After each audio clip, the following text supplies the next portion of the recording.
Ayan, yung chicken po ng mga bata, nakababad na sa milk. Yan, mamaya bababad po din natin sa milk. Tapos, ilalagay po natin dito sa breadcrumbs para i-shake. Tapos, ipa-fry na lang na po natin. Yung chicken na nakababad sa milk, i-shake na po natin yan. Para ma-coat siya ng maigi. Okay. Yan, nakaut na po siya. Ganyan din po natin gagawin ngayon. Paulit-ulit lang sa mga manok natin, Yan. Shake po ulit natin.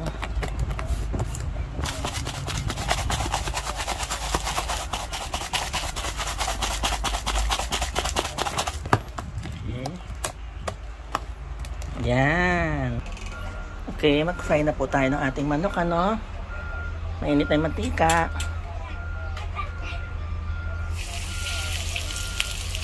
Sandali na lang po ito pa-fry kasi napakuluan ko na uli yung manok.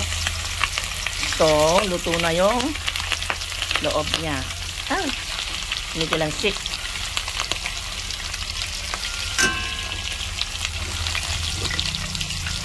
Yan. Baliktarin na po natin, Yan.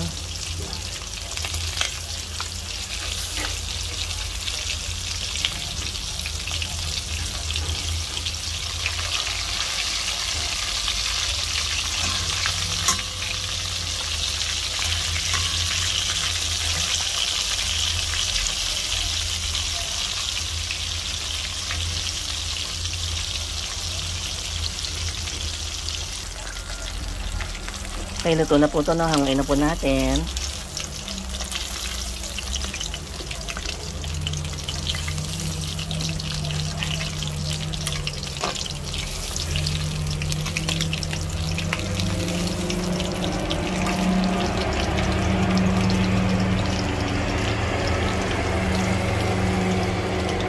Okay, yan na po ang ating fried chicken.